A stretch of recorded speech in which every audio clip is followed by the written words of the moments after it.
First round of teaching learning process ಆದ್ಮೇಲೆ ಮಗು ಓದೋದಕ್ಕಷ್ಟೇ start ಮಾಡುತ್ತೆ, ಬಟ್ ಕಾಂಪ್ರಿಹೆಂಡ್ ಮಾಡ್ಕೊಳ್ಳಲ್ಲ. ಅದಕ್ಕೆ ನಾನು ಏನ್ ಮಾಡ್ತೀನಿ, ಟೆಸ್ಟ್ ಮಾಡ್ತೀನಿ, ಒಂದು ಗ್ರೇಡ್ ಕೊಟ್ಬಿಡ್ತೀನಿ, ಮಗು ಓದುತ್ತೆ ಕಾಂಪ್ರಿಹೆಂಡ್ ಮಾಡ್ಕೊಳ್ಳಲ್ಲ ಅಂತ. ಬಟ್ ಅಸೆಸ್ಮೆಂಟ್ ಹಾಗೆ ನಾನು ಅಷ್ಟೇ ಅಲ್ಲಲ್ಲ, ಅಸೆಸ್ಮೆಂಟ್ ಏನು ಆ ಮಗುವಿಗೆ ಕಾಂಪ್ರಿಹೆನ್ಷನ್ ಕೂಡ ಬರಬೇಕು. So again I plan for ಇದು ಮಗು ಹೇಗೆ ಕಾಂಪ್ರಿಹೆಂಡ್ ಮಾಡಬೇಕು ಅನ್ನೋದಕ್ಕೆ ಮತ್ತೆ ಪ್ಲಾನ್ ಮಾಡ್ತೀನಿ. ಸೊ ಆವಾಗ ಸೈಕ್ಲಿಕಲ್ ಪ್ರೊಸೆಸ್ ಮತ್ತೆ ಹೋಗುತ್ತೆ, ಮತ್ತೆ ಪ್ಲಾನ್ ಮಾಡ್ತೀನಿ. ಹಾಗಾಗಿ ಇದೊಂದು ಸರ್ಕಲ್ ನ ರೀತಿಯಲ್ಲಿ ಚಲಿಸ್ತಾ ಇರುತ್ತೆ until I achieve the child is comprehending ಏನೋ ಸೆಂಟೆನ್ಸ್. ಸೊ ಎಲ್ಲಿಗೆ ಆ ಕಾಂಪ್ರಿಹೆನ್ಷನ್ ಮುಗಿಯುತ್ತೋ ಆಗ ನಾನು ಅದನ್ನು ಅಚೀವ್ ಮಾಡಿದ್ದೀನಿ ಅಂತ. Until then the assessment process continues ಇರುತ್ತೆ. ಅಸೆಸ್ಮೆಂಟ್ ಮತ್ತೆ ಇವ್ಯಾಲ್ಯೂಯೇಷನ್ ಡಿಫರೆನ್ಸ್ಗಳು. Can somebody read this? This is about evaluation. Okay.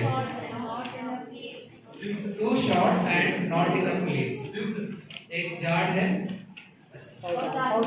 एक पौधा है, वहाँ पे 2 लीव्स है और 1 फ्लावर है. यहाँ पे क्या बता रहे हो? What is saying? एक छोटा है और बहुत कम पत्ता है. पता मतलब क्या? पत्ते बहुत कम है. इसका मतलब है यहाँ पे ये आदमी क्या कर रहा है, इसको जज कर रहा है और उसका जजमेंट दे रहा है कि छोटा है, बड़ा नहीं हुआ है, 2 छोटा है. हाँ, ये हम कर रहे हैं. कहाँ पे कर रहे हैं? हमारे क्लासरूम में. कहाँ पे कर रहे हैं? हाँ, इवैल्यूएशन कहाँ होता है हमारे क्लास में? लास्ट. उसको क्या बोलते हैं?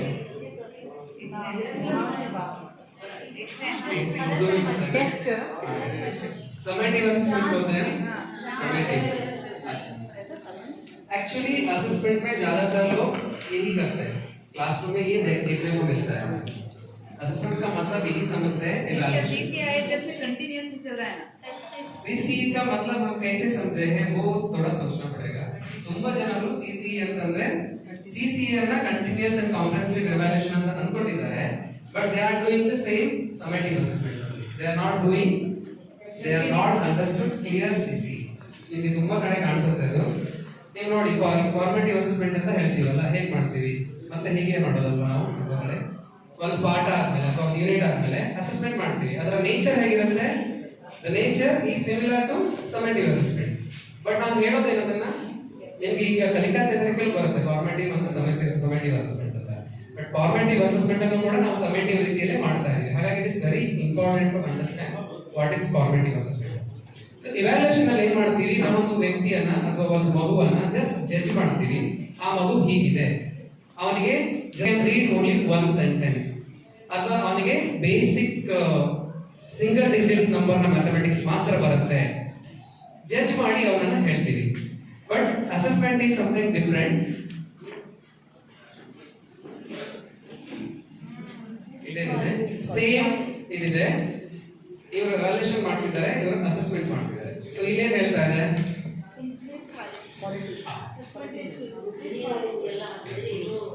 This is the clear 2 distinct difference between evaluation and assessment.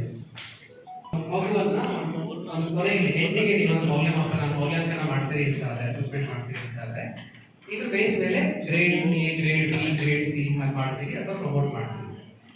But ಇಲ್ಲಿ ಯಾವ ಸಾಧ್ಯತೆ ಇದೆ ಅಂತ ಹೇಳಿದ್ರೆ, ಆ ಈಚ್ ಗ್ರೇಡ್ಗೆ ಮಗು ಏನ್ ಕಲಿಬೇಕಾಗಿದೆಯೋ ಅದನ್ನ ಕಲಿಯದೇ ಮುಂದೆ ಹೋಗುವಂತ ಸಾಧ್ಯತೆ ಇದೆಯಲ್ವಾ.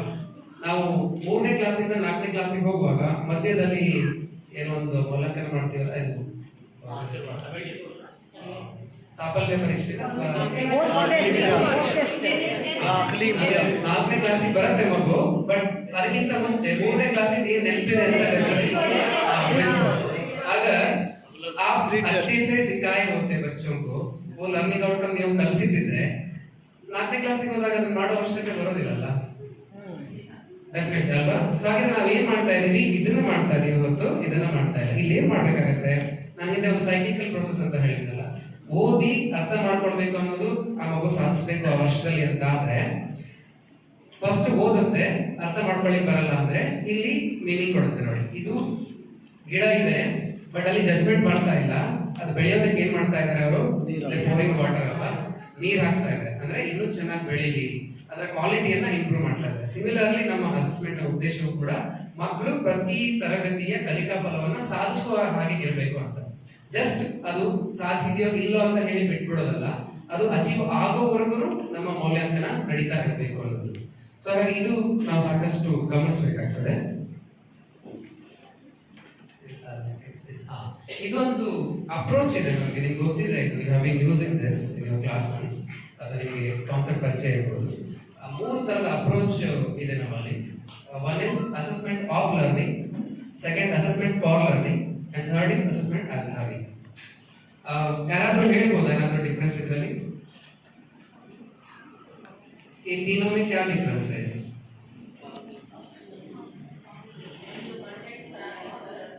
इसके बारे में जान करके बच्चों में हमें वो लेना, that is called assessment of learning. And then assessment for learning, बच्चों के लिए जो हमें सरगर्मियां, एक्टिविटीज, कॉम्पिटेंसीज जो इस्तेमाल करनी, that is called assessment for learning. Assessment as learning, as we a teacher, what we take the steps for learning, that is called thank you. और कोई ट्राई करना चाहते हैं? सर बताइए. ಕಲಿಕೆಯ ಮೌಲ್ಯಾಂಕನ ಮಗುವಿಗೆ ಎಷ್ಟು ನಾವು ಕಲಿಸಿದ್ದೀವಿ ಅದರ ಮೌಲ್ಯಾಂಕನ. ಸೆಕೆಂಡ್ ಒನ್, ಕಲಿಕೆಗಾಗಿ ಮೌಲ್ಯಾಂಕನ, ಮಗುವಿಗೆ ಯಾವ ಕಲಿಕೆಯನ್ನು ಉಪಯೋಗವಾಗುತ್ತೆ ಅದರ ಪ್ರಕಾರ ಮೌಲ್ಯಾಂಕನ ಇಟ್ಕೊಳ್ಳೋದು. ಮೂರನೇದಾಗಿ ಕಲಿಕೆಯ ಜೊತೆ ಸ್ವಯಂ ಮೌಲ್ಯಾಂಕನ ಅಂದರೆ ನಾವು ಮಕ್ಕಳಿಗೆ ಕಲಿಕೆಯ ಜೊತೆಗೆ ನಾವು ಯಾವ ಮಟ್ಟಿಗೆ ಮಕ್ಕಳನ್ನು ಕಲಿಸ್ತಾ ಇದ್ದೇವೆ, ನಾವು ಸ್ವಯಂ ಮೌಲ್ಯಮಾಪನ ಮಾಡ್ಬೋದು. ನಾವು ಮಾಡ್ಕೊಳ್ಳೋದು ಯಾರು? टीचर्स ಮಾಡ್ಬೋದು. टीचर्स. ओके. और कोई कुछ ट्राई करना चाहते हैं? ये इम्पोर्टेंट है, तीनों अप्रोच जो बताया गया है बहुत इम्पोर्टेंट है. हाँ बताइए. Understand the level of students we are taking assessment for learning. Then the assessment as learning means learner should not have a concept that we are assessing means we are taking exams, we are giving exams. That the student should not feel that.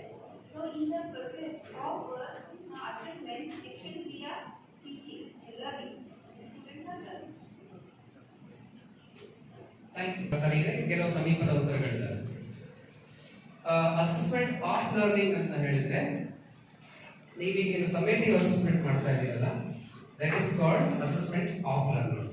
Assessment of learning ಕಲಿಕೆಯ ಮೌಲ್ಯಮಾಪನ. ಮಗು ಎಷ್ಟು ಕಲ್ತಿದೆ ಈ ವರ್ಷದ ಕೊನೆಯಲ್ಲಿ, ಮಗು ಎಷ್ಟು ಕಲ್ತಿದೆ, just ನಾನು ನೀವು ಎವ್ಯಾಲ್ಯೂಷನ್ಗೆ ಪದ ಬಳಸಿದ್ವಲ್ಲ, ಜಜ್ಮೆಂಟ್, ಗಿಡ ಬೆಳೀತಾ ಇದೆ, ಇಷ್ಟು ಶಾರ್ಟ್ ಆಗಿ ಬೆಳೆದಿದೆ, 2 ಎಲೆ ಇದೆ, that is assessment of learning. Just ನಾನೇನ್ ಮಾಡ್ತಾ ಇದ್ದೀನಿ, ಆ ಮಗುವನ್ನ ಎಲ್ಲಿದೆ ಅಂತ ನೋಡ್ತಾ ಇದ್ದೀನಿ.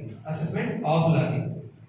ಅಸೆಸ್ಮೆಂಟ್ ಫಾರ್ ಲರ್ನಿಂಗ್ ಇನ್ನೊಂದು ಪಿಕ್ಚರ್ ನೋಡಿದ್ರಲ್ಲ ನೀವು, ಕ್ವಾಲಿಟಿಯನ್ನ ಇಂಪ್ರೂವ್ ಮಾಡೋದು, that is called assessment for learning.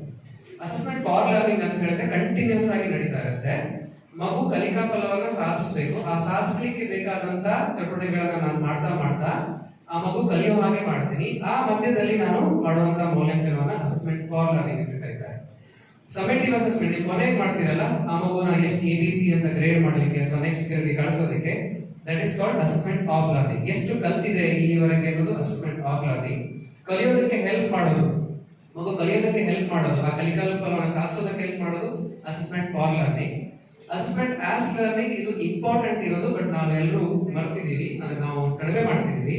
ಮತ್ತೆ ಕಲಿಕಾ ಚೇತರಿಕೆಯಲ್ಲಿ ಅದನ್ನ ಹೆಚ್ಚು ಪ್ರಪೋಸ್ ಮಾಡ್ತಿದ್ದಾರೆ. ಇದು ಮಗು ತನ್ನ ಕಲಿಕೆಯನ್ನ ತಾನೇ ಅರ್ಥ ಮಾಡ್ಕೊಳ್ಳೋದು. It is not directly for teachers, it is for students. ಮಗುಗೆ ಗೊತ್ತಾಗ್ಬೇಕಲ್ವಾ. ಇದರಲ್ಲಿ ವ್ಯತ್ಯಾಸಗಳನ್ನ ನೋಡೋಣ ಒಂದು ಸ್ವಲ್ಪ, ಯಾಕೆ ಅದು ಇಂಪಾರ್ಟೆಂಟ್ ಆಗ್ತದೆ ಅಂತ. ಅಸೆಸ್ಮೆಂಟ್ ಆಫ್ ಲರ್ನಿಂಗ್ ಅಂದ್ರೆ ನೀವು ಸಮೇಟಿವ್ ಅಸೆಸ್ಮೆಂಟ್ ಅಂತ ಕರೀತಿದ್ರು, ಅದು ಅಸೆಸ್ಮೆಂಟ್ ಆಫ್ ಫಾರ್ ಲರ್ನಿಂಗ್ ಇರೋದು ಫಾರ್ಮೇಟಿವ್ ಅಸೆಸ್ಮೆಂಟ್ ಅಂತ ಅನ್ಕೋಬಹುದು. ಅಸೆಸ್ಮೆಂಟ್ ಆಸ್ ಲರ್ನಿಂಗ್ ಇದು ಮಗುಗೆ ಅಸೆಸ್ಮೆಂಟ್, ಮಗುಗೆ ಕೊಡ್ತೀವಿ, ಮಗುನೇ ಅರ್ಥ ಮಾಡ್ಕೊಳ್ಳುತ್ತೆ, ಮಗು ಟಿಕ್ ಮಾಡುತ್ತೆ. ಸರ್ ಅದು ರೆಫರೆನ್ಸ್ ಮಾಡಿದ್ರಲ್ಲ ಹೇಳುವಾಗ, ನಾನು ಎಲ್ಲಿದ್ದೀನಿ ಅಂತ ಚಿತ್ರ ಕೊಡ್ತೀವಿ, ಅದರಲ್ಲಿ ಸ್ಮೈಲೀಸ್ ಇರುತ್ತೆ. ನಾನು ಇದನ್ನ ಮಾಡ್ಲಿಕ್ಕೆ ಆಯ್ತು ಅಂದ್ರೆ ಮಗು ಏನ್ ಹೇಳುತ್ತೆ, I am good, I am excellent. ಆತರ ಮಗುನೇ ಮಾಡ್ಲಿಕ್ಕೆ ಆಗ್ಬೇಕು ಅಂತ. ಯಾಕೆ ಅಂತ ಸ್ವಲ್ಪ ನೋಡೋಣ. This is an example for assessment of learning. ನಾವಿವಾಗ ಕೊನೆಗೆ ಒಂದು ಟೆಸ್ಟ್ ಪೇಪರ್ ಕೊಡ್ತೀವಿ ಮಕ್ಕಳಿಗೆ, ಈಚ್ ಎನಿ ಗ್ರೇಡ್ ತಗೋಬಹುದು. ಅದ್ರಲ್ಲಿ ಯಾವ ಪ್ರಶ್ನೆ ಕೇಳ್ತೀವಿ, ಉದಾಹರಣೆಗೆ 20+48 ಅಂತ ಕೇಳ್ತೀವಿ ಅಲ್ವಾ. ಮಗು ಆನ್ಸರ್ ಮಾಡುತ್ತೆ. ಏನ್ ಆನ್ಸರ್ ಮಾಡಿದೆ? 612 ಅಂತ. ಇದು ಸರಿನಾ ತಪ್ಪಾ? Is it right or wrong? Wrong. So teacher ಏನ್ ಮಾಡಿದ್ದಾರೆ, ತಪ್ಪಿದೆ ಆನ್ಸರ್, ಸೊ ತಪ್ಪು ಅಂತ ಹಾಕಿದ್ದಾರೆ. ಅಲ್ಲಿಗೆ ಏನ್ ಮಾಡ್ತಾರೆ, ಆ ಮಗುಗೆ ಗ್ರೇಡ್ ಕೊಡ್ತಾರೆ. 10 ಪ್ರಶ್ನೆ ಕೊಡ್ತಾರೆ, 10 ಪ್ರಶ್ನೆಯಲ್ಲಿ ಮಗು 5 ಉತ್ತರ ಮಾಡಿದ್ರೆ 5 ಕರೆಕ್ಟ್ 5 ರಾಂಗ್ ಅಂತ ಹಾಕಿ ಆ ಮಗು ಮಾರ್ಕ್ಸ್ ಕೊಡ್ತಾರೆ. ಸೊ ಅಲ್ಲಿ ಮುಗ್ದೋಗುತ್ತೆ ಇದು ಅಲ್ವಾ. ಅಥವಾ ಅವನಿಗೆ ಏನ್ ಮಾಡ್ತಾರೆ, ಅದೇ ತರದ ಸೇಮ್ ಲೆಕ್ಕಗಳನ್ನ ಕೊಡ್ತಾ ಹೋಗ್ತಾರೆ. ಇಲ್ಲಿ ನೋಡಿ ಮತ್ತೆ ಕೊಟ್ಟಿದ್ರೆ ಹೆಚ್ಚು ಅಭ್ಯಾಸ ಮಾಡೋದಕ್ಕೆ 24 + 48 ಗೆ 612 ಮಾಡಿದ್ದಾನೆ. ಆಮೇಲೆ ಇನ್ಯಾವುದು 12 + 13 ಕೊಡ್ತಾರೆ, ಅದ್ ಲೆಕ್ಕ ಕೊಡ್ತಾ ಹೋಗ್ತಾರೆ.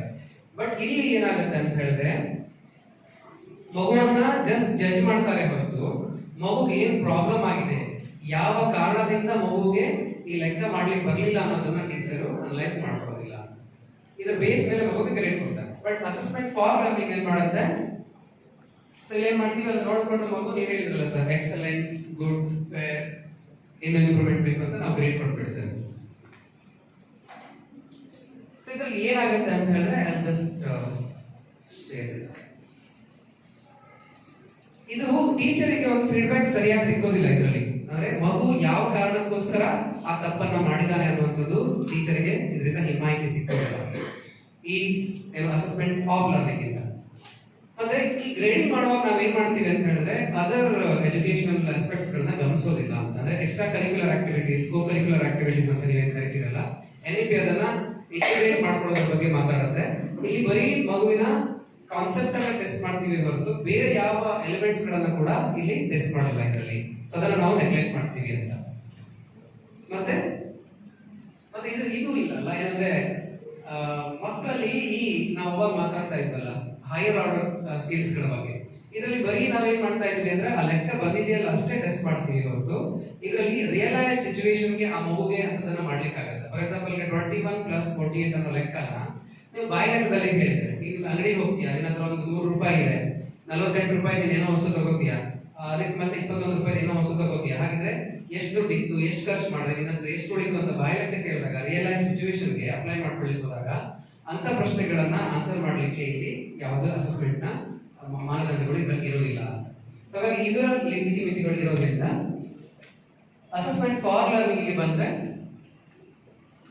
ಇದು ಕಂಟಿನ್ಯೂಸ್ ಪ್ರೊಸೆಸ್ ಅಂತ. ಇಲ್ಲಿ ಏನಾಗುತ್ತೆ, ಆ ಮಗು ತಪ್ಪು ಮಾಡಿದೆ, ಅಲ್ಲಿ 21 + 48 ಗೆ ತಪ್ಪು ಮಾಡಿದೆ ಮಗು, ರಿಯಲೈಸ್ ಆಗುತ್ತೆ ಟೀಚರ್ಗೆ, ಟೀಚರ್ಗೆ ಒಂದು ಫೀಡ್ಬ್ಯಾಕ್ ಸಿಗುತ್ತೆ, ಅವ್ರು ಏನ್ ಮಾಡ್ತಾರೆ ಅದನ್ನ ಸರಿ ಮಾಡೋದಕ್ಕೆ ಪ್ರಯತ್ನ ಮಾಡ್ತಾರೆ. ಹಾಗಿದ್ರೆ ಮಗು ಏನ್ ತಪ್ಪಾಗಿದೆ, ಅವನಿಗೆ ಪ್ಲೇಸ್ ವ್ಯಾಲ್ಯೂ ಬರ್ತಾ ಇಲ್ಲ, ಹಾಗಿದ್ರೆ ಪ್ಲೇಸ್ ವ್ಯಾಲ್ಯೂ ಅನ್ನ ಇಂಟ್ರೊಡ್ಯೂಸ್ ಮಾಡ್ತಾರೆ, ಮತ್ತೆ ಟೆಸ್ಟ್ ಅನ್ನ ಕೊಡ್ತಾರೆ, ಇನ್ನೇನೋ ತಪ್ಪು ಮಾಡ್ತಾನೆ, ಅವಾಗ ಮತ್ತೆ ಅರ್ಥ ಮಾಡ್ಕೊಳ್ತಾರೆ, ನಾನು ಇನ್ನೇನೋ ಹೇಳ್ಬೇಕಾಗಿತ್ತು, ಸಿಂಗಲ್ ಡಿಜಿಟ್ ಅನ್ನ ಮಾತ್ರ ಹೇಳ್ಬೇಕಾಗಿತ್ತು ಅಂತ ಇನ್ನೇನು.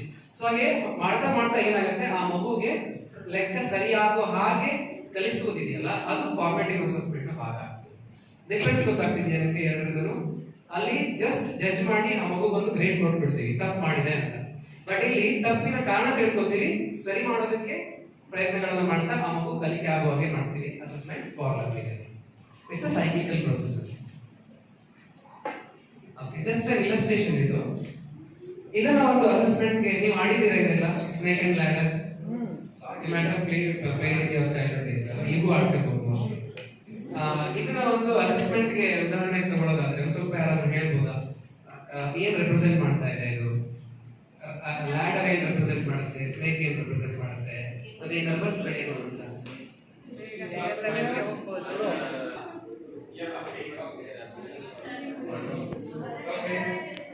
बढ़ती हुई तरतीब, घटती हुई तरतीब। Once again, triangle light, ascending, descending.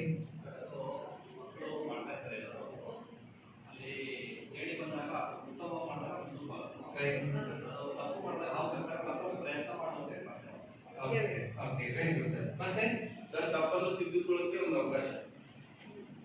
ತಪ್ಪನ್ನ ತೆಗೆದುಕೊಳ್ಳೋದಕ್ಕೆ ಒಂದು ಅವಕಾಶ. Very good. Actually, what is your question, sir? So I was speaking about assessment, right? This is an illustrated example for assessment. Can you relate it to assessment?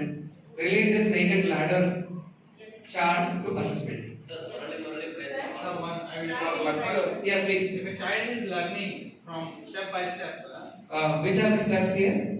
1, 2, 3, these are there. No? Okay, these are all the steps. Okay. That is the learning sheets. Okay. Child is learning all these things. Right. The remaining, suppose if he came to one learning sheet, that is solved. Okay. The remaining learning sheet are very easy for him, and he will go to higher level. Okay. Direct, he will Reach go up to to that that. level. Okay. If that also he started learning. Okay. But the way he got the snake Ah. means where the assessment comes now. Very good. That time, if Yeah. he failed, Right. again he have to come back. Correct. Means that the remaining steps, the learning sheet that he skipped, no? Right. That he has to learn. Right. After learning that, he has to go to next step. Okay. That is where he will come for assessment. If he failed, then he has to come back, and whatever sheets he has skipped, no, that again he has to learn. Correct. I think Yes, according very to good, my very good, very good, sir. So slightly answer the question. So achieve ಮಾಡಬೇಕಾಗಿರೋದೇನು learning outcome. Because I'll take the same example of reading and comprehension. ಓದಿ ಮಗು comprehend ಮಾಡ್ಕೋಬೇಕು ಅನ್ನೋದು ಒಂದು ಕಲಿಕಾ ಫಲ ಆದ್ರೆ ಅದನ್ನ ಸಾಧಿಸಿದ್ರೆ ಎಲ್ಲಿಗೆ ಬರ್ತಾನೆ ಅವನು ಇಲ್ಲಿ ಕಮ್ ಹಿಯರ್. ಬಟ್ ಅದು ಸಾಧಿಸೋದಕ್ಕೆ ಸ್ಟೆಪ್ಸ್ ಗಳಿದಾವಲ್ವಾ, ಬೇರೆ ಬೇರೆ ಸ್ಟೆಪ್ಸ್. ಅವನಿಗೆ ಓದೋದಕ್ಕೆ ಬರ್ಬೇಕು ಅಂತ ಹೇಳಿದ್ರೆ ಫಸ್ಟ್ ಏನ್ ಬರ್ಬೇಕು, ಅಕ್ಷರಗಳ ಪರಿಚಯ ಇರಬೇಕಲ್ವಾ. This is this is this is ಕ ಪರಿಚಯ ಇರಬೇಕು. So that starts from here ಅಲ್ವಾ. ಕಗಳ ಪರಿಚಯ ಆಗುತ್ತೆ. ಆಮೇಲೆ ಏನಾಗುತ್ತೆ, ಕ ಮತ್ತೆ ಎರಡು ಪದಗಳನ್ನು ಸೇರಿಸಿ will make a word. For example ಕೋಗಿಲೆ, ಕೋಗಿಲೆ, ಕೋಗಿಲೆ ಅಕ್ಷರ ಗೊತ್ತು, ಕೋಗಿಲೆ ಅಂತ ಸೇರಿಸಿ ಓದ್ತಾನೆ. ಓಕೆ, ಇದು ಒಂದು ನೆಕ್ಸ್ಟ್ ಲೆವೆಲ್ ಅಂತ ಇಟ್ಕೊಳ್ಳೋಣ. ದೆನ್ ಕೋಗಿಲೆಯನ್ನ ಕಾಂಪ್ರಿಹೆಂಡ್ ಮಾಡ್ಕೋಬೇಕು. ಕೋಗಿಲೆ ಅಂತ ಕೇಳಿದ್ರೆ ಕೋಗಿಲೆ ಓದ್ತಾನೆ ಅವನು, ಬಟ್ ಕೋಗಿಲೆ ಅಂತ ಏನು ಅಂತ ಕೇಳಿದ್ರೆ ಹೇಳಿಕ್ ಬರಲ್ಲ. ಸೊ ಟೀಚರ್ ಏನ್ ಮಾಡ್ಬೇಕು, ಕಲಿಸ್ಬೇಕಾಗತ್ತೆ. ಪಿಕ್ಚರ್ ಇರುತ್ತೆ ಕೋಗಿಲೆದು, ಅದರ ಪಕ್ಕದಲ್ಲಿ ಒಂದು ಕೋಗಿಲೆ ಅಂತ ಬರ್ದಿರ್ತಾರೆ. ಅವ್ನು ರಿಲೇಟ್ ಮಾಡ್ತಾ ಮಾಡ್ತಾ ಏನಾಗುತ್ತೆ, ಕೋಗಿಲೆನ ಅರ್ಥ ಮಾಡ್ಕೊತಾನೆ. So one more step. Then sentencing ಬರ್ತಾರೆ. ಸೆಂಟೆನ್ಸ್ ಅನ್ನ ಓದೋದು, ಅದನ್ನ ಅರ್ಥ ಮಾಡ್ಕೊಳ್ಳೋದು. ಇದೆಲ್ಲ ಸ್ಟೆಪ್ ಆಗಿ ದಾಟಿ ಹೋದ್ರೆ ಮಾತ್ರ ಅವನಿಗೆ ಬರ್ತಾನೆ ಅಂತ ಇಟ್ಕೊಳ್ಳೋಣ. ರೈಟ್. ಸೊ ಇಲ್ಲಿ ಟೀಚರ್ ಸ್ಟಾರ್ಟ್ ಮಾಡ್ಲಿಕ್ಕೆ, ಆಟ ಆಡಿಸ್ಲಿಕ್ಕೆ ಶುರು ಮಾಡ್ತಾರೆ, ಕಲಿಸ್ಲಿಕ್ಕೆ ಶುರು ಮಾಡ್ತಾರೆ. ಸೊ ಒಂದೊಂದೇ ಸ್ಟೆಪ್ಸ್ ಅವ್ರು ಹೇಳಿದ್ರಲ್ಲ ಹಾಗೆ ಕಲಿತಾ ಹೋಗ್ತಾರೆ. ಈ ಸ್ನೇಕ್ಸ್ ಹೆಡ್ಸ್ ಇದೆಯಲ್ಲ, ದೀಸ್ ಆರ್ ದಿ ಅಸೆಸ್ಮೆಂಟ್ಸ್. ನೀವು ಅಸೆಸ್ಮೆಂಟ್ಸ್ ಅಂತ ಕನ್ಸಿಡರ್ ಮಾಡ್ತೀರಾ. ಸೊ ಕಲಿತಾ ಹೋಗ್ತಾನೆ ಅವನು. ಹೋಗುವಾಗ ಇಲ್ಲಿ ಟೆಸ್ಟ್ ಮಾಡ್ತೀರಾ, ನೀವು ಅಸೆಸ್ ಮಾಡ್ತೀರಾ. ಅವಾಗ ನಿಮ್ಗೆ ಗೊತ್ತಾಗುತ್ತೆ ಅವನು ಮುಂದೆನೂ ಹೋಗ್ಬೋದು, ಅಥವಾ ನಮ್ಗೆ ಗೊತ್ತಾಗುತ್ತೆ ಅವನು ನಾನು ಏನ್ ಎಕ್ಸ್ಪೆಕ್ಟ್ ಮಾಡಿದೀನಿ ಅಲ್ಲಿವರೆಗೆ ಬಂದಿಲ್ಲ. ಹಾಗೆ ಅವನು ಎಲ್ಲಿದ್ದಾನೆ, ವಾಪಸ್ ಎಲ್ಲಿದ್ದಾನೆ ಅಂತ ಗೊತ್ತಾಗುತ್ತೆ. ಅವನು ಈಸ್ ಎಟ್ ದಿ ಸ್ಟೇಜ್ ಅಂತ. ನಾನು ಎಕ್ಸ್ಪೆಕ್ಟ್ ಮಾಡ್ತಿರೋದು ಎಲ್ಲಿ, ಅವನು ಇಷ್ಟು ಕಲ್ತಿರ್ಬೇಕು ಅಂತ, ಬಟ್ ಅವ್ನು ಕಲ್ತಿರೋದು ಎಷ್ಟು, ಇಷ್ಟು. ಸೊ ಇದೇನ್ ಮಾಡುತ್ತೆ, ಟೀಚರ್ಗೆ ಹೆಲ್ಪ್ ಮಾಡುತ್ತೆ. ಏನು ಹಾಗಿದ್ರೆ ನಾನು ಅವನಿಗೆ ಇನ್ನೇನ್ ಮಾಡ್ಬೇಕು, what I can do for you, ಏನ್ ಎಕ್ಸ್ಟ್ರಾ ಮಾಡಿದ್ರೆ ಅವನು ಅಲ್ಲಿಗೆ ಹೋಗ್ತಾನೆ. ಸೊ ಆ ಆಕ್ಟಿವಿಟೀಸ್ ಮಾಡ್ತಾ ಮಾಡ್ತಾ ಏನ್ ಮಾಡ್ತೀವಿ ನಾವು, ಈ ಏಣಿ ಇದೆಯಲ್ಲ ಅದು ಟೀಚರ್ ಮಾಡುವಂತ ಎಕ್ಸ್ಟ್ರಾ ಆಕ್ಟಿವಿಟೀಸ್ಗಳು. ಸಪರೇಟ್ ಆಗಿ ಅವನಿಗೆ ಕಲಿಸೋದು ಅಥವಾ ಬೇರೆ ಯಾವ್ದು ವಿಧಾನವನ್ನು ಬಳಸೋದಿದೆಯಲ್ಲ, ಇದು ಲ್ಯಾಡರ್ ತರ ಹೆಲ್ಪ್ ಮಾಡುತ್ತೆ. ಸೊ ನಾವು ಹೆಚ್ಚು ಹೆಚ್ಚು ಮಕ್ಕಳಿಗೆ ಮಾಡ್ತಾ ಹೋದಾಗ ಅವನೇನಾಗುತ್ತೆ, ಕಲಿತಾ ಹೋಗ್ತಾನೆ. ಮತ್ತೆ ಇನ್ನೊಂದು ಚಾಲೆಂಜ್ ಇರುತ್ತೆ ಟೀಚರ್ಗೆ ಏನಂದ್ರೆ, consider that if there are 30 students in a class, 15 students already with this learning outcome reach ಆಗಿದ್ದಾರೆ ಅಂತ ಆದ್ರೆ ಅವರ ಫೇಸ್ಗೆ ಅವರು ಸ್ಟಾರ್ಟ್ ಮಾಡ್ಬೇಕಲ್ಲ, ಅಲ್ಲಿ ತಲುಪಬೇಕಲ್ವಾ. ಯಾಕಂದ್ರೆ ಅವನಿಗೆ ನಿಧಾನಕ್ಕೆ ಕರ್ಕೊಂಡು ಹೋಗ್ಲಿಕ್ಕೆ ಆಗಲ್ಲ. ಸ್ವಲ್ಪ ಎಕ್ಸ್ಟ್ರಾ ಅವನಿಗೆ ಆಕ್ಟಿವಿಟೀಸ್ ಗಳನ್ನ ಕೊಡ್ತಾ ಆಮೇಲೆ ಮಕ್ಕಳ ಲೆವೆಲ್ಗೆ ಮ್ಯಾಚ್ ಮಾಡಬೇಕಾಗುತ್ತೆ. ಸೊ ಹಾಗಾಗಿ ಇದೊಂದು ಜಸ್ಟ್ ಅನ್ ಇಲಸ್ಟ್ರೇಟಿವ್ ಎಕ್ಸಾಂಪಲ್, ಅರ್ಥ ಮಾಡ್ಕೊಳ್ಳಿಕ್ಕೆ ಅಸೆಸ್ಮೆಂಟ್ ಹೇಗೆ ಅಂತ. ಇಂಟ್ರೆಸ್ಟ್ ಕ್ರಿಯೇಟ್ ಆಗುತ್ತೆ, ಆ ಮಕ್ಕಳಿಗೆ ಕಲಿಯೋದ್ರ ಬಗ್ಗೆ ಆಸಕ್ತಿ ಮಾಡುತ್ತೆ, ಮತ್ತೆ ಟೀಚರ್ಗೆ ಒಂದು ಒಳ್ಳೆ ಫೀಡ್ಬ್ಯಾಕ್ ಸಿಗುತ್ತೆ. ಹಾಗೆ ನಾನು ಏನು ಮಾಡಿದ್ರೆ ಆ ಮಕ್ಕಳು ಕಲಿತಾರೆ ಅನ್ನೋದು. ಹಾಗಾಗಿ ಇದನ್ನ ನಾವು ಹೆಚ್ಚು ಬಳಸ್ಬೋದು ಅಂತ. Mistake of a mistake of a child ಅಲ್ವಾ, ಆ ಮಗುವಿನ ಮಿಸ್ಟೇಕ್ಸ್ ಅನ್ನ ಐಡೆಂಟಿಫೈ ಮಾಡ್ಲಿಕ್ಕೆ ಆಗುತ್ತೆ, ಅದಕ್ಕೆ ಕರೆಕ್ಟ್ ಆಗಿ ರೆಸ್ಪಾಂಡ್ ಮಾಡ್ಲಿಕ್ಕೆ ಸಾಧ್ಯ ಆಗುತ್ತೆ. ಇನ್ನು ಬರೋದು ಅಸೆಸ್ಮೆಂಟ್ ಆಸ್ ಲರ್ನಿಂಗ್ ಇದೆಯಲ್ಲ, ಇದು ನಾವು ಬಹಳ ಮಾಡೋದಿಲ್ಲ, ಮಾಡ್ಬೇಕು ಆಕ್ಚುಲಿ. ಸರ್ ಹೇಳಿರೋ ಪಾಯಿಂಟ್ ಅದು ಅದೇನಂತ ಹೇಳಿದ್ರೆ, ಮಕ್ಕಳಿಗೆ ತಾವು ಎಲ್ಲಿದ್ದೀವಿ ಅನ್ನೋದನ್ನ ರಿಯಲೈಸ್ ಮಾಡಿಸುವ ಜವಾಬ್ದಾರಿ ಟೀಚರ್ಸ್ ಇರುತ್ತೆ. ನನಗೆ ಒಂದು ಡಿಫ್ರೆನ್ಸ್ ನಾನು ಎಕ್ಸಾಂಪಲ್ ಹೇಳ್ತೇನೆ. ಈಗ ನಮ್ಮ ಬಗ್ಗೆ ನಾನೇ ಅರ್ಥ ಮಾಡಿಕೊಂಡು ಬದಲಾಗೋದಕ್ಕೆ ಹೆಚ್ಚು ಸಮಯ ತಗೊಳುತ್ತಾ, ಅಥವಾ ನನ್ನ ಬಗ್ಗೆ ಇನ್ನೊಬ್ರು ಹೇಳಿ ನಾನು ಬದಲಾಗೋದಕ್ಕೆ ಹೆಚ್ಚು ಸಮಯ ತಗೊಳುತ್ತಾ. मेरे बारे में मैं जान के मतलब बदलना आसान होता है, या कोई दूसरा मुझे बता के बदलना आसान होता है? जब मुझे रियलाइज होता है कि मैं ये गलती कर रहा हूँ, तो मुझे इतना आसान होता है कि मैं उसे करना है या नहीं करना है.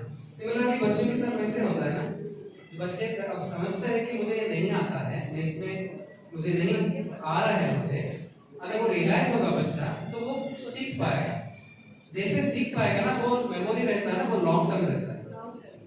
ನಮಗೆ ನಾವು ಅರ್ಥ ಮಾಡ್ಕೊಂಡು ಕಲಿತಾಗ ನನಗೆ ಎಷ್ಟು ನೆನಪಲ್ಲಿ ಇರುತ್ತಲ್ವಾ ಅದು ಇನ್ನೊಬ್ರು ಹೇಳಿ ಕಲಿತಾಗ ಅದು ಬಹಳ ಕಡಿಮೆ ಇರುತ್ತೆ, ಸಾಕಷ್ಟು ಥಿಯರೀಸ್ ಹೇಳ್ತಾರೆ. ಹಾಗಾಗಿ it this point it is very important to make the child understand that where he is, ಎಲ್ಲಿ ಪ್ರಾಬ್ಲಮ್ ಆಗ್ತಾ ಇದೆ, ಎಲ್ಲಿ ಮಿಸ್ಟೇಕ್ ಆಗ್ತಾ ಇದೆ, ಹಾಗಿದ್ರೆ ನಾನು ಅದನ್ನ ಹೇಗೆ ಸರಿ ಮಾಡ್ಕೊಳ್ಬಹುದು ಅಂತ. ನೋಡಿ ಇಲ್ಲಿ ಕಂಪ್ಯಾರಿಸನ್ ಇರಲ್ಲ, ಮೇಲಿನ ಅಸೆಸ್ಮೆಂಟ್ ಗಳಲ್ಲಿ ಕಂಪ್ಯಾರಿಸನ್ ಇರುತ್ತೆ. ನೀವು ಗ್ರೇಡ್ ಕೊಡ್ತೀರಲ್ವಾ ಎ ಬಿ ಸಿ ಅಂತ, ಎ ಬಿ ಸಿ ಕೊಡೋದು ಏನು ಅಂದ್ರೆ ಬಿ ಅಂತ ಹೇಳಿದ್ರೆ ಇವನು ಎ ಗಿಂತ ಕಡಿಮೆ ಅಂತ ಅಲ್ವಾ, ದೇರ್ ಇಸ್ ಅ ಕಂಪ್ಯಾರಿಸನ್.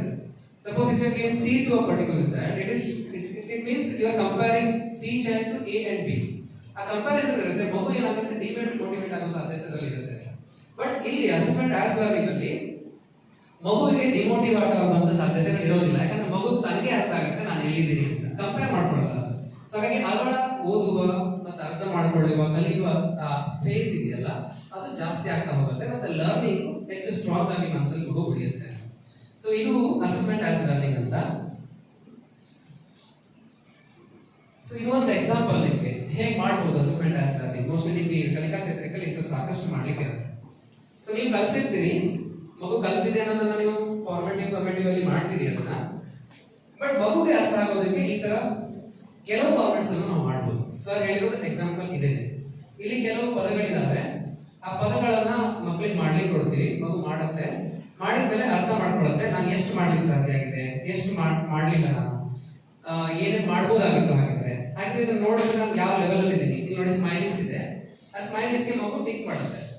ಈಗ ವಾಕ್ಯಗಳನ್ನ ಬರೆಯೋದು, ಒಂದು ಸೆಂಟೆನ್ಸ್ ಅನ್ನ ಸ್ಟ್ರಕ್ಚರ್ ಮಾಡ್ಲಿಕ್ಕೆ ನಂಗೆ ಬರುತ್ತೆ ಅಂದ್ರೆ ಮಗು ಸ್ಮೈಲಿ ಹಾಕುತ್ತೆ. ಬರಲ್ಲ ನಮ್ಗೆ ಸ್ವಲ್ಪ ಆವರೇಜ್ ಇದೀನಿ ಅಂದ್ರೆ ಮಗು ಮಧ್ಯದಲ್ಲಿ ಹಾಕುತ್ತೆ. ಇಲ್ಲ ನಮ್ಗೆ ಸೆಂಟೆನ್ಸ್ ಕ್ರಿಯೇಟ್ ಮಾಡಕ್ ಬರಲ್ಲ ಅಂದ್ರೆ ನೋಡಿ ಅದೇ ರಿಯಲೈಸ್ ಮಾಡ್ಕೊಂಡು ನಾನು ಎಲ್ಲಿದ್ದೀನಿ ಅಂತ ರಿಫ್ಲೆಕ್ಟ್ ಮಾಡ್ಕೊಳ್ಳುತ್ತೆ. ಸೊ ಆಗ ಏನಾಗ್ತದೆ ಮಗುಗೆ ಕಲಿಯಕ್ಕೆ ಆಸಕ್ತಿ ಮೂಡ್ತದೆ, ನಾನು ಕಲಿಬೇಕು ಅಂತ ಅನ್ಸುತ್ತೆ. ಮತ್ತೆ ಟೀಚರ್ ಕೂಡ ಹೆಲ್ಪ್ ಆಗುತ್ತೆ, ಮಗು ಆಸಕ್ತಿ ಬಂದಾಗ ಟೀಚರ್ ಕಲಿಸೋದಕ್ಕೆ ಹೆಲ್ಪ್ ಮಾಡ್ತಾರೆ. ಕೆಲವೊಂದು ಎರಡು ವಿಷಯ ಹೇಳಿ ನಾನು ಮುಗಿಸ್ತೇನೆ.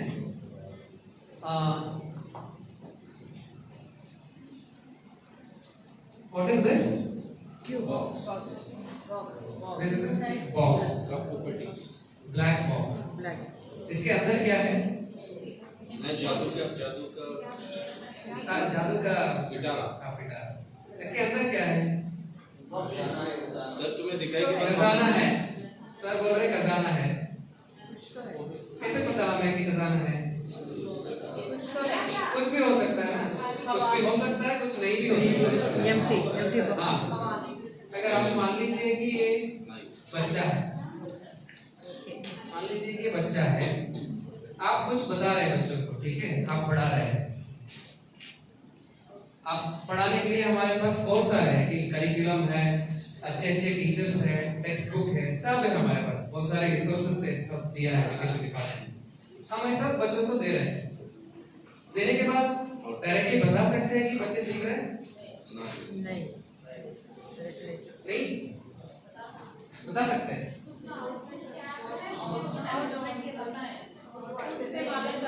डायरेक्टली नहीं बता सकते ना, कुछ तो करना पड़ेगा उसके पीछे। ये inside the black box theory है, इसका मतलब बहुत सारे रिसर्च के बाद ये डेवलप किया गया है। बच्चे ऐसे होते हैं, मतलब ऐसे मतलब क्लासरूम में जब हम सोचते हैं पाठ पढ़ाते हैं, ಇಲ್ಲಿ ಪಾಠ ಮಾಡ್ತೀವಿ ನಾವು, ಪಾಠ ಮಾಡಿದ ತಕ್ಷಣ ನಮ್ಗೆ ಅನ್ಸುತ್ತೆ ಮಕ್ಕಳು ಕಲ್ತ್ಬಿಟ್ಟಿದ್ದಾರೆ ಅಂತ, ನಾವು ಹೇಳಿಕ್ ಬರಲ್ಲ ಅಂತ. ಅಂದ್ರೆ ಮಕ್ಕಳು ಹೀಗಿರ್ತಾರೆ ಅಂತ, ಅಂದ್ರೆ ಮಕ್ಕಳು ಎಂಟಿ ಅಂತಲ್ಲ, ಮಕ್ಕಳ ಒಳಗಡೆ ಏನ್ ಆಗ್ತದೆ ಅಂತ ಗೊತ್ತಾಗಲ್ಲ ಅಂತ. ಸರ್ ಹೇಳಿದ್ರಲ್ಲ ಖಜಾನೆ ಇದೆ ಅಂತ, ಖಜಾನೆ ಇರ್ಬೋದು ಇಲ್ಲದೇ ಇರ್ಬೋದು, ಬಟ್ ನಮ್ಗೆ ಗೊತ್ತಿಲ್ಲ. But it's our responsibility to understand what is there inside the box. ಆ ಇನ್ಸೈಡ್ ಏನಿದೆ ಅಂತ ಅರ್ಥ ಮಾಡ್ಕೊಳ್ಳಿಕ್ಕೆ ನಾವೇನ್ ಮಾಡ್ತೀವಿ, ಮೌಲ್ಯಾಂಕನ ಮಾಡಲೇಬೇಕು, ಅಸೆಸ್ಮೆಂಟ್ ಅನ್ನ ಮಾಡಬೇಕು ಅಂತ. ಸೊ ಹಾಗಾಗಿ ನಾನು ಹೇಳಿದ ತಕ್ಷಣ ಮಕ್ಕಳೆಲ್ಲ ಕಲ್ತಿದ್ದಾರೆ ಅಂತಲ್ಲ, ಅದ್ರೊಳಗಡೆ ಏನ್ ಆಗ್ತಿದೆ ಅಂತ ಯಾರಿಗೂ ಅರ್ಥ ಮಾಡ್ಕೊಳ್ಳೋಕ್ಕಾಗಲ್ಲ. आपके मन में क्या हो रहा है, मैं कैसे समझ, मैं अभी जो बता रहा हूँ आपको, मैं कैसे समझूं कि आप सीख रहे हैं? Our responses, क्वेश्चन feedback, हाँ from us. हाँ, वो हम मैं नहीं ले रहा हूँ ना अभी, आप बैठे हैं, मैं बता रहा हूँ, मैं कैसे समझूं कि मैं जो बता रहा हूँ आप समझ रहे हैं? Related to content, you asking the question. हाँ, यस एग्जैक्टली। तो ऐसा ही होता है क्लासरूम में, टीचर पढ़ाते हैं और छोड़ देते हैं, जानते नहीं कि बच्चे के अंदर क्या हो रहा है। वो क्या हो रहा है समझने के लिए हमें असेसमेंट की जरूरत होता है। तो जब असेसमेंट करेंगे तो मैं एक क्वेश्चन पूछ रहा हूँ आपको, आपका रिस्पॉन्स जो आ रहा है उससे पता चलता है कि बच्चा कहाँ है, कितने समझ पाया है, कितना सीख पाया है, तो उसको लेके हम आगे प्लान कर सकते हैं। ये इंसर्ट द ब्लैक बॉक्स आपको मिल जाएगा कहीं पे अपलोड है तो। लास्टली हमारा करंट अप्रोच जो है ये है ना, ज्यादा फोकस हमें कहाँ है, असेसमेंट ऑफ लर्निंग।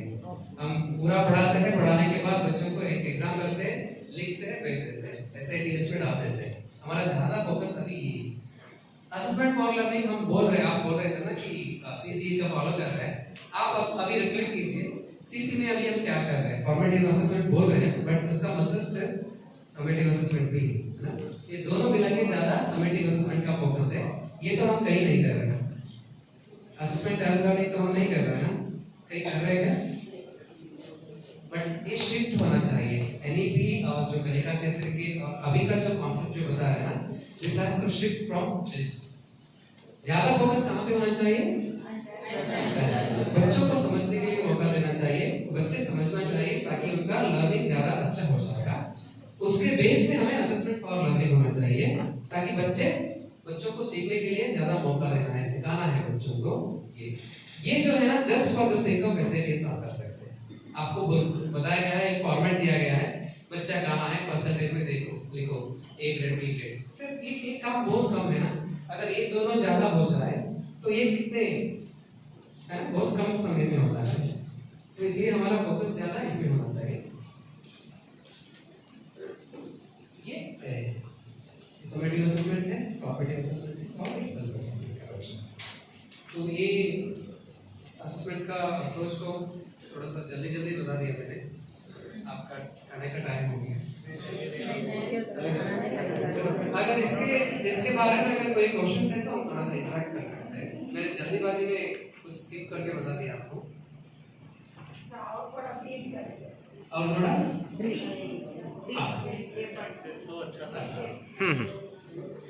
तो basically assessment has to shift from what is happening now. NEP और अभी जो भी कलिका क्षेत्र की हम बात कर रहे हैं ना, उसमें असेसमेंट को इसी जरिए देखा गया, इसके तरह देखा गया। ज्यादा फोकस इसमें है और टीचर उसको सपोर्ट करेगा, लास्ट में ये असेसमेंट का पार्ट होगा। ठीक है, इसी बेस पर मैंने फॉर्मेट तोರಿಸಿದೆ।